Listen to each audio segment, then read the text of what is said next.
It's LandryFootball.com. Chris Landry, I hope you're having a great day, man. Welcome into the game in Tuscaloosa. Hey, Ryan, how are you doing? I'm great, man. I'm looking at a beautiful beach, but I'm here on the radio. So, if you'll take over for 30 minutes, I can make a beach run if you want to do a 30-minute hit. Well, sure. Anything I can do to help you, man. I'm a long way from the beach. Well, listen, it's always great to be able to talk with you each and every week. I want to start out, and we always look at people that paved the way for the game of football that we love so much. And today, we're spending a little extra time talking about Bart Starr and losing Bart Starr, and certainly a legend in our state, but a legend in the NFL ranks as well. Any memories of Bart Starr? Did you ever have a chance to cross paths with him? I have. Just a great, great guy. I know we tend to say that a lot when people pass, but, all of us that have been around him have said that for all the years that we've had to get to know Bart. He was just an everyman's man. Would just stop and never a pretentious attitude of he was somebody important. He never thought of himself that way, and he looked at trying to make everybody else, make everybody else's day just by making it a little bit brighter. He's just a great person. A couple of things that jump out at me. Lots been talked about his football career. I think he's very underrated as a passer, and certainly a great leader. But a couple of things that are interesting, and you may have talked about it. So, but when he grew up in Alabama, he had an interest in going to Kentucky to play for Coach Bryant, and Coach Bryant wanted him. But his wife, Cherry, Alabama girl, he didn't want to leave her, so he ended up going to Alabama at the time. A lot of young people kind of lose track of the time and know he didn't play for Bear Bryant in Alabama, but he almost played for him in Kentucky. And so, he gets benched at Alabama. He didn't have a really good college career. And it was the basketball coach at Alabama that had a good relationship with the personnel director of the Packers and said, you really ought to give this guy a look. He's a great guy. He's a real good leader. And, whatever, he didn't, he lost his job here, but you guys ought to give him a chance. And, of course, he was the 17th round pick of the Packers. And when he got there in Green Bay, after the first, week of practice, Lombardi told his fellow coaches, this Starr guy ain't going to make it. He is not the type of leader. He can't lead us. and as, but they stuck around a little longer, and he gradually started to wear on Coach Lombardi, and he started to earn his respect. And I'm sure you've heard the story about how, when he got to the point where, Coach Lombardi was leaning on him to be the leader, Coach Lombardi was from that old school where he would scream and holler a lot. That was just that part of it. And he ripped Bart a new one at practice, and he went into Coach Lombardi's office, and he said, if you want me to be the leader of your football team, he said, you better not ever dress me down in front of the team again, because I can't lead them if you're going to treat me that way. If I've got a butt-chewing comment, it needs to be done right here in this office. And he said, and both admitted that Coach Lombardi never did that to him again.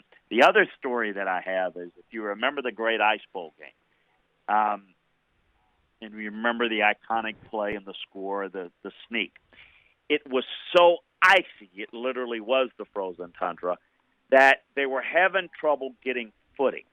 The backs were struggling from their set position. When they get up and move, they couldn't get good push.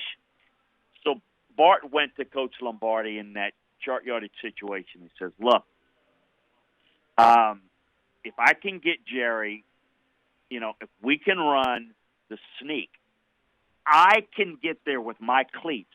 I can scratch enough of the ice out to where all I've got to do is take the snap and step on that scratched out area and just push forward. I don't have to move. I don't have to have a running start. He says, I can get it in. And Lombardi said, "I go ahead and do it. Let's get the hell out of here. It's cold." And that led to the play that was iconic. Isn't that great? It was just as simple as that he said, look, the call is fine. I mean, giving it to Mercine, it's fine, but they can't get any footing. So they're losing their footing before they hit the line. So let me just, let's get good push. I will scrape a little spot, and I'll push in and lean, and that's exactly what they did. And that's all that play was. It just is Jerry Block, Jethro Pugh, and the rest of this day is history. You think about Alabama's impact on the first 3 Super Bowls with Bart Starr and Joe Namath, because we're at the 50th anniversary. We had Joe on last week to talk about his book, and you think about Alabama's impact from a quarterback position. It's pretty unique when the first 3 Super Bowls belong to a former Alabama quarterback. And isn't it ironic, because when the first 2 Super Bowls took place, it was not called the Super Bowl. It was retroactively named the Super Bowl, but the first 2 years it was the AFL NFL championship, and so yes, Bart was the MVP of the first 2, and then of course Joe Namath, famous, calling the game, guaranteeing the victory, and no, it absolutely is. I haven't really thought of it in that sense, but there's no question the impact. And then, of course, one of I think the more underrated quarterbacks of all time, and I think it was, it was Ken Staber with a snake, and he certainly had an impact later on. But those guys had obviously tremendous early impact, and Bart was just a peach of a guy. I heard something that I did not know, that Brett Favre said that Bart Starr wrote him a letter after every game that Brett played, a handwritten letter. You did a good job. I saw that too. You did a great job. Good job. Hey, keep your head up. I know it was a tough game against, whatever. It just kind of really goes to show what type of guy he was. And I know my Packer buddies always says that when Bart and them came for a visit, he never wanted anybody to, do anything special or anything. He would come by and visit. And he was, I'm going to tell you, he was hurt.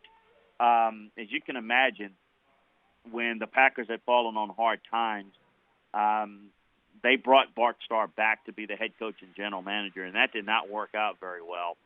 And he wasn't, but he never was bitter. I think he was hurt. I think that, he was brought in to kind of bring the Lombardi way back, because they thought they'd kind of lost their way a little bit, and it just didn't work very well. But he was never bitter, and he always went back, and he always handled himself with the utmost class. So, it's tough. It's been a tough week, obviously. I think and sit there and think at least Bart had a great life, a healthy life. What obviously happened at Auburn with their announcer, Wisconsin's assistant basketball coach. I'm sure, I don't know if you heard about that, but he was in an accident. Yes, sir. We covered it yesterday. It just an awful. Lost Bill Buckner. I mean, it just makes you realize, it's been a tough week. It makes you realize, it puts a lot of things in perspective. But Bart Starr was one of the greats. There's no question about it. Great person and a great hero of football. And a lot of people consider the Super Bowl era kind of the start of football. It wasn't, but Bart Starr was phenomenal. And let's not, we talk about him as the Super Bowl, the first 2, that again were retroactively called the Super Bowl. But what about what he did prior to it being called the Super Bowl? People tend to forget about those guys. And Bart was a part of that group as well. So he kind of was the one guy that bridged the NFL championship years to the Super Bowl era. And he was the guy that from then on, it's always been about the Super Bowl and the Super Bowl era. Yeah, and I was reading some of his credentials, and I love to do this when we were, whether we're talking football history, we were talking with Coach Bill Curry a couple of minutes ago, and we talked about he played with Bart there in Green Bay, coached under at Green Bay as well. two-time Super Bowl champion, two-time Super Bowl MVP, five-time NFL champion, two-time Pro Bowler, first-team All-Pro in 1966, three-time second-team All-Pro, NFL Most Valuable Player in 66, five-time NFL passer rating leader, 1960s All-Decade NFL Team, Packers Hall of Fame, Green Bay Packers, number 15, has been retired, and a guy that certainly made his impact. But Coach Curry talked about him as, he said, forget about the football side of things. Just talk him as an individual. He said he made an impact. And, we're down here in the South. We don't really understand, but he was talking about the charity of his ranch up in Green Bay where his son, had the tragedy, and he created a charity, he said, that helped so many youth make better decisions and not struggle with some of the issues that they were facing. He said he continued that charity to this day.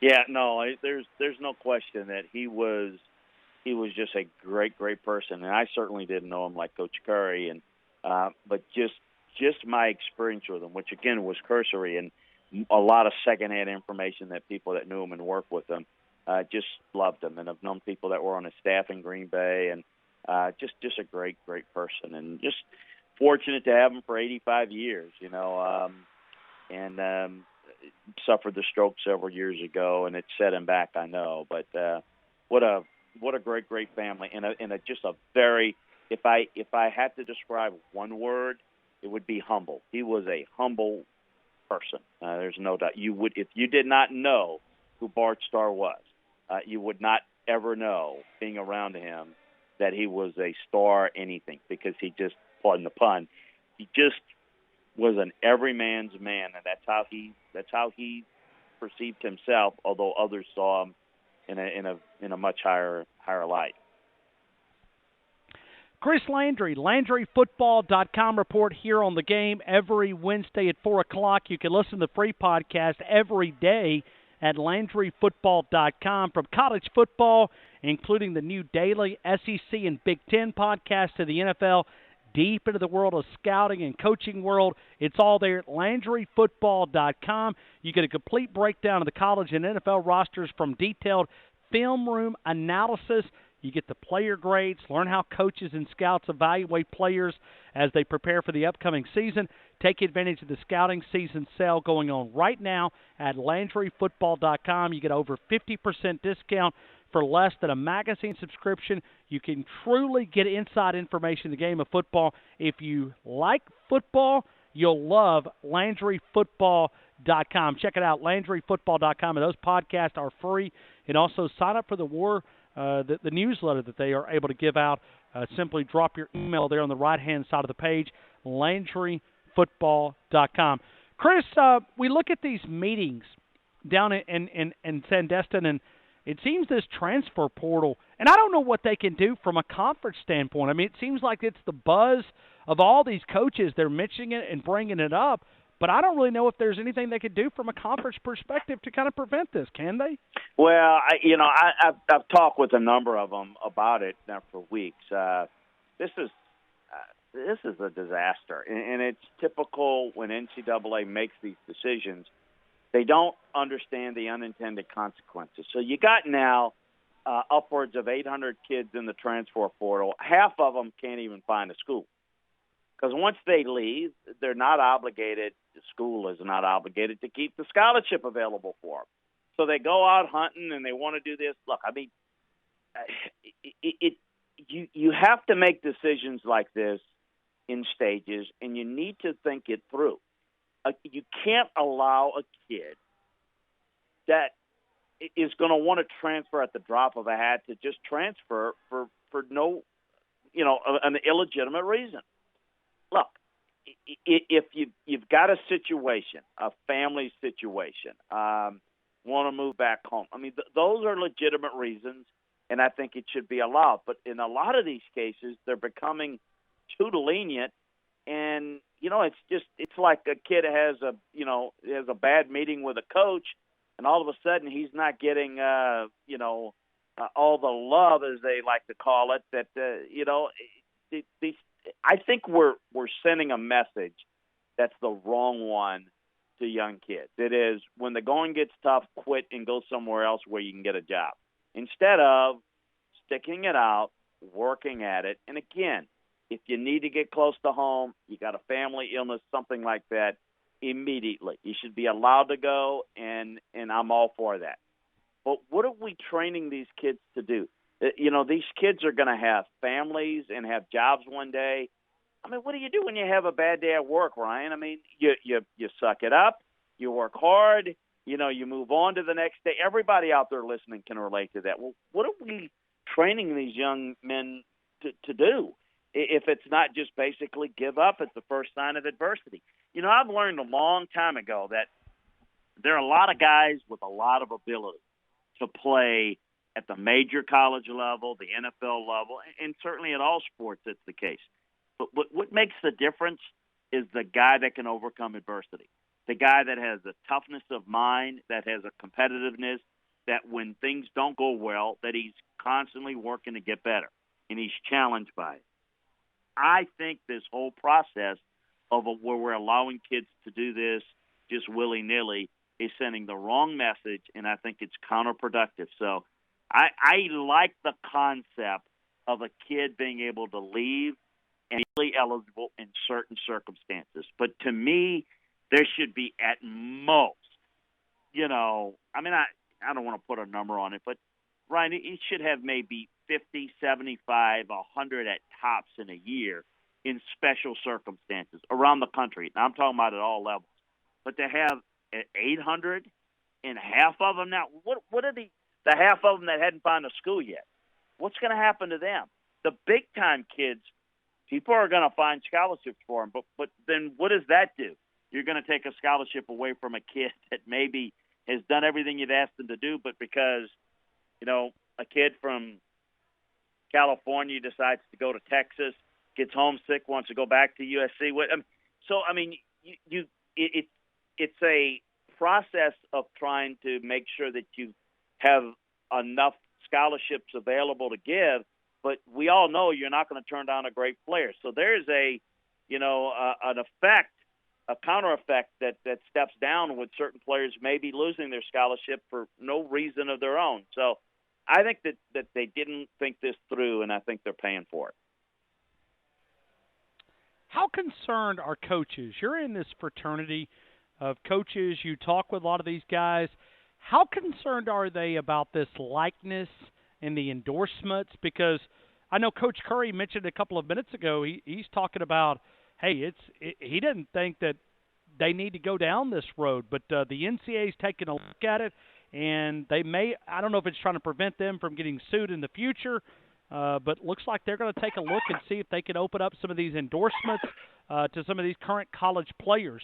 How concerned are these coaches that this NCAA possibility of going down this route? I think it's very concerning. And all this is going to do is open up the door for cheating. Because what this is going to do is going to say, all right, we're going to have a program now where, Booster that owns ABC company, XYZ company, we can have said star recruit, hey, you can come in, shake a few hands, kiss a few babies, and all of a sudden, you get $10,000 an appearance, $100,000 an appearance, whatever. Think about that. It's just a way to funnel money. Not that it's not happening. We're seeing it happening right now. Certainly in college basketball, we're seeing a lot of it, but some of that's happening. Now you're going to open the door to where, all right, where is the likenesses of a player? What are we talking about? Now, car dealerships or any type of businesses, that are boosters, they're going to find a way to use the likeness of a player. There's a way to funnel the money.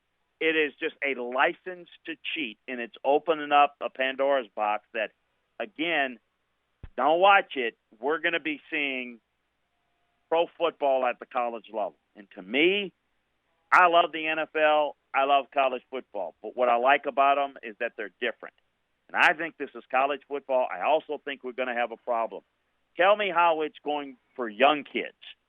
See, guys in the NFL kind of understand the quarterback's going to get paid more, but they are not real happy in the NFL when they're a corner and another corner gets a deal and it's more money. They're looking for a new deal. You tell me how the immature kid in college is going to think when the star quarterback or the running back is getting all the endorsements, but now the All-American lineman that no one really knows and doesn't pay attention, and he doesn't get that money. You tell me how that's going to have an effect. It's going to have a big-time effect, negatively. No, I don't like it. Listen, I think there's some things you can do that would be a lot smarter. And I think we're dealing in a media world where everybody's saying, oh, the kids are getting nothing and everything. Well, that's pure ignorance, because you're telling kids that a college education that's paid for free is not worth anything. I mean, you're a learned individual. You know how much going to school costs. People out there listening that have put children through college, you know how much value that is. That is worth an awful lot for a kid to get his education free. I think that the money from the likenesses of players could be used this way. I think you can improve the scholarship funding for athletes. So in addition to getting their, room, board, tuition paid for, books, they could maybe get a little bit more walk-around money. I also think that they should get them, like, clothing. Like, they should all be given, like, nice sport coats and maybe a suit or two, that when they go make appearances that they look nice and they represent the school well. And I think that everyone, not everyone, and we know that Alabama has it and a lot of the SEC schools have it, everyone should have top-notch nutrition programs. I think there should be money put into funds for students that have problems with injuries as a result of football, that a medical plan that they could get into. I think that we should put things in a fund, and I think that a player, the longer he stays in college, the more money he should get out of that fund. So, for example, if he's going to spend, 3 years and leave early, that's fine. He can get a certain percentage. But if he stays 4 years in college, 4 years, he will get more money out of that fund. I think it would incentivize players to stay in school longer. I think it would incentivize them maybe to play in some of these bowl games and whatnot. I think all those things, to me, some merit. I'm all for making things better for the players, helping them get their education after college, but helping them get a better education while they're in college, helping them getting jobs after college, helping them medically with medical problems, as I said, after their playing career is over, that they never make the NFL, because most of them don't. I think doing all those things are important, but I think just out and out paying them so that they can go and maybe spend their money foolishly is not the direction that I'd like to see college athletics go. Chris, final question. As I go to LandryFootball.com, and you're doing this as you break down these different rosters and you talk about a scout's breakdown, and you're doing these season previews from a roster analysis type, and the team that's been given a lot of attention is Michigan. They're right on the front of your page at LandryFootball.com. I don't want you to give us everything. I want people to go and read your breakdown, but in maybe a quick summary, when you look at Michigan, do they have the roster that can compete for a college spot? Yeah, they just happen to be the most recent one I've got in. We've got quite a few of them in. Georgia's coming up and Iowa's coming up. I've got those just working them through. But what we do is we take the roster position by position and we grade the players. We tell you what the color grades mean, and we give kind of a breakdown of the offense, the defense, and all aspects of it. I think a couple of things jump out at me about Michigan. First of all, there's this assumption that they've been awful. They haven't been awful. They've been pretty good. They just haven't lived up to expectations. They've not been able to beat Ohio State. I think that the pressure is going to continue to mount if Jim Harbaugh is not able to beat Ryan Day. Losing to Urban Meyer in Ohio State is one thing. Losing to Ryan Day's Ohio State is going to be quite another if he can't get that done in the next couple of years. Josh Gaddis, familiar name, is over there. I did look at a lot of their spring practice today. They are doing some things offensively that are a little bit more spread look, a little bit more style that might Shea Patterson. There's no shortage of talent. They're getting some replacing a lot of defensive players. Their offensive linemen a couple of days ago committed for 2020 class. Out of their 9 commitments, 5 out of the 9 or 4 or 5 star guys, if you use that analogy. So they're really talented. The key is can they do more offensively? Just been stuck in the mud, way below average looking on offense, and it's caught up with them in big games. And their defense, very good for much of the year last year, was just obliterated in a couple of pivotal games because their offense couldn't stay on the field. So if they're not able to the offense, and I'm curious what I can do, and how much Harbaugh is going to allow them to do. If it doesn't quite work out well early, is he going to take the reins? So there's a lot of things in that. Now, I still think Ohio State's got the most talent in the Big Ten, but I think Michigan is capable of at least staying with them. I think that I don't see Michigan as a national playoff caliber. But we all know that if they get through the conference with one loss, they're going to for one spot because I think there's an open spot for somebody to get in. I don't see 4 playoff caliber teams nationally right now. I only see 3. We know that there's going to be a 4th one in there, but there's only 3 teams that, to me, look like national playoff caliber, and then probably about 10 others that look like they're candidates for that last spot. I would say Michigan is maybe in that group, but probably in the lower portion of that group of 10 that could maybe finish for that 4th spot. But they're going to have to win the Big Ten, and to this point, winning big games has been a problem for Jim Harbaugh. Hey, Chris, I'm going to throw it back to you. Talk about LandryFootball.com, man. You guys are doing a lot of great content, and it kind of appetizes our thirst for the college football season that's a little over 90 days away. You guys are giving us plenty of content there as we're in a month that we're all hungry for a little college football news. Yeah, and listen, I tell you, that's what we're doing. We are working very hard on breaking down all of these teams' rosters, grading them, and telling you everything you need to know about them piece by piece. And starting June 1st, we'll be adding the NFL as well into that. So this is the time of year where now that you have the rosters pretty much stabilized, that we're breaking down all of these rosters and giving you a viewpoint of what we see inside the film room. Haven't looked at the spring practice tape. Haven't gone over the film grade notes from last year. So that's what we're doing right now on the college side and on the NFL side. We've got our daily notebooks, NFL, college football notebook, for example, every day. A lot of film room nuggets on, guys to look out for this year. Freshmen that could have an impact. Guys that stood out in spring practice. Guys who are having good, summer workouts that are showing leadership skills. We're keeping you updated on all the details. And mostly recruiting. Lots of 2020 class recruiting news, and now starting more and more 2021. Telling you about those players, giving you a feel for what's coming up, what's on the horizon. So we've got that in our notebooks, and, of course, our NFL notebooks, a lot of what's going on in the OTAs there. So, listen, it is we've got a lot of free content as well. You can check out our podcast, as Ryan mentioned a little bit earlier.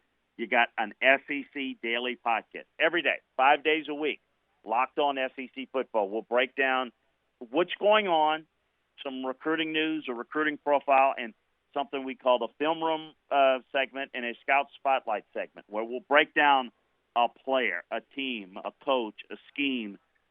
We mix all of that in. So it's a good way to get a good, crisp 20-minute as you're driving or listening to get your football fix and really get into it. We do the same for the Big Ten. We have hopes of maybe expanding it if we can get the business partners involved to do the ACC, the Big 12, and the Pac-12. But we also have a national college football podcast, an NFL weekly podcast. So check it out. If you don't find something that you like at LandryFootball.com, you're not looking real hard. So we got a great scouting season savings special that's almost 60% off if you want to get the membership part, which really gets into all the breakdowns. But great opportunity there to get involved at LandryFootball.com. Come check us out. If you like football, you'll absolutely love LandryFootball.com.